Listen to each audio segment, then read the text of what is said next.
So one of the things that, subhanAllah, I would like to inform you, that one lady, she passed away. And now this is the Shaykh, he's narrating his story. He's the one who witnessed, and he's the one who was in the graveyard. He said that, from the beginning, the situation was not well. I can see the situation is not well.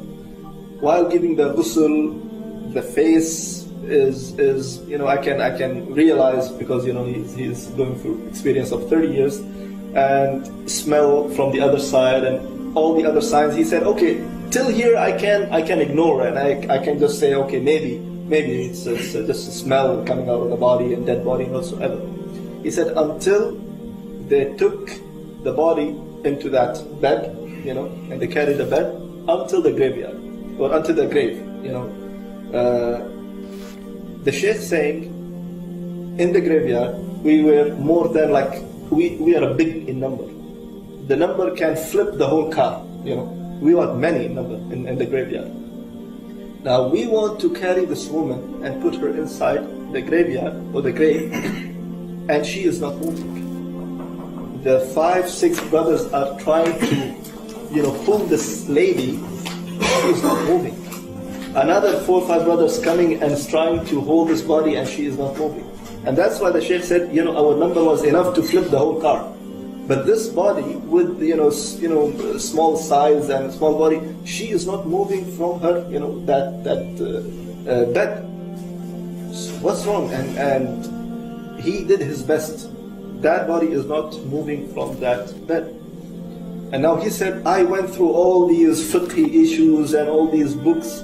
There is nothing like that. Okay, we know if it's bleeding, you do this. If it's broken, you do this. If you have body chopped into many pieces, what you will do, how you will do ghusl and bath and everything. But I never ever come across with this kind of situation, So I have to call one of the mashayikh. And the situation was really bad. Even though he was saying, before calling the Shaykh, he was standing in between the grave. So one feet is here and the other feet is here. The hole is in between his legs, so he can at least help. But the thing is, the body is not moving. So at the end, when he gave up, he said, let me call one of the mashayikh and ask what to do. So he called one of the mashayikh, and he just in a very fast way, he said, this is the scenario, what should I do? I don't know what to do.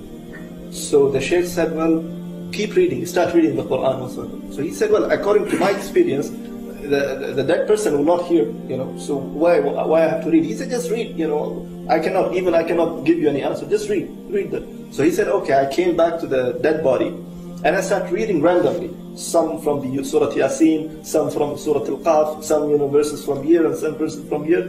And the first thing, of course, you take the person into the grave is the legs. So I saw the people are able to lift one leg only. Imagine, people are lifting one leg. So he said, Alhamdulillah, at least something better than nothing. So he said, keep reading and reading and reading. And 3 of the sons of this lady, they carry the body inside the grave, and he is still reading. He said something happened. Someone called me. Someone, I think, he just dragged me at the back or something like that. I stopped my qira'ah, I stopped my reading. He said, out of sudden, I just saw that 3 sons went inside the grave. They just fell down, because again, the body became very heavy. They couldn't handle it. So they fell down, the body fell down, and the body, hit the grave, and, So he said, what happened? Why are you doing this to your mother? He said, Wallahi, we don't know. She just out of sudden, she becomes so heavy, we cannot carry her. So he said, anyways, I went inside the grave, and I started telling them, okay, and I started reading, and I'm just, I'm not stopping reading. I'm just pointing, do this, lift this, and do this. And he said, as a man, as an ajnabi, as a stranger, I cannot touch her, because there is mahram, there is sons and the relative of this lady, so I cannot touch her unless she is completely alone. So I'm just telling and giving the advices what to do and what not to do. And one of the sons, he's crying, continuously crying. So the Shaykh said, what's wrong? What's wrong? He said, Shaykh, Allah khalik, may Allah save you. Don't say anything. Just protect, or what you call istar ala ummi, means just make sitr, just protect and don't say anything about my mother to anyone. He said, I didn't see anything, what you talking about? He said, that's it, Sheikh. I'm just telling you, please protect the name of my mother at least. The Sheikh couldn't understand anything. And then the Sheikh wants to come up, and before coming up from the grave, the son said, may I see my mother's face? The Sheikh said, okay, let me come out of the grave, and you see your mother's face. I cannot, see. So the Sheikh came out, and then the son saw the face. He came out as well, crying a lot, and made the dafn and everything. And the son actually, he promised the Sheikh while they were in the grave that I will tell you, but don't say anything to people. I will tell you later on once we are outside the grave. So once it's done and the son is crying, he took him into the side. The Sheikh said, what's wrong? Why are you crying? And he said, no, I will not tell you. He said, you promised me. You promised me you will tell me. He said, no, I cannot tell you, Sheikh. He said, why you promised me and you have to fulfill your promise. He said, I have to just tell you one thing. That the woman that we just buried, she is not my mom. She was not my mom. The Sheikh said, I have the paper. It's your mother and this is her name and this and that. He said, Wallahi, Sheikh, I swear by Allah, when you gave her ghusl, I was there. When you gave her the bath, I was there. Her face was white, And Wallahi, what I saw just now, it was a coal. It was a black stone. And she was not my mom. And he's crying. The Sheikh said, okay, tell me, what's wrong? He said, no, I cannot tell you, Sheikh, and he left. End of the story. Now the Sheikh saying after a few months, Qaddar Allah, that it was Allah's will that, I prayed again janazah in my graveyard. And a man came to me with a long beard, wearing petra, and there is a spot of sajda on his forehead. And he said, Sheikh, do you remember me? So he said, no, please remind me, I don't know who you are.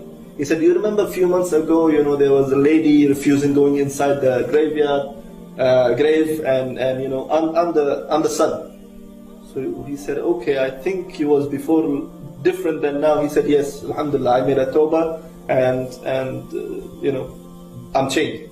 So he said, then why you left? Why you just run away without telling me? You gave me a promise and you have to fulfill your promise.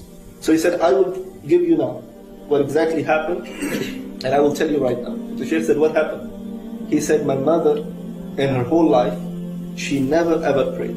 In her whole life. She never prayed in her whole life. That was the reason that she is refusing to go, and even now it's a dead body. But the body is refusing to go inside the grave, And when I saw that, I was crying. And then at the end, when I saw the last thing, which is opening her face and the cover on her face, and see, it's completely black. She is not my mother. And I was more depressed and I was more, scared. And this is what happened with me. So this is one of the stories that the Shaykh mentioned. He said, now look, just because she didn't pray for life, and she was lazy to go and get up for prayers, this is what happened, and people saw and witnessed that the body was refusing to go inside the grave.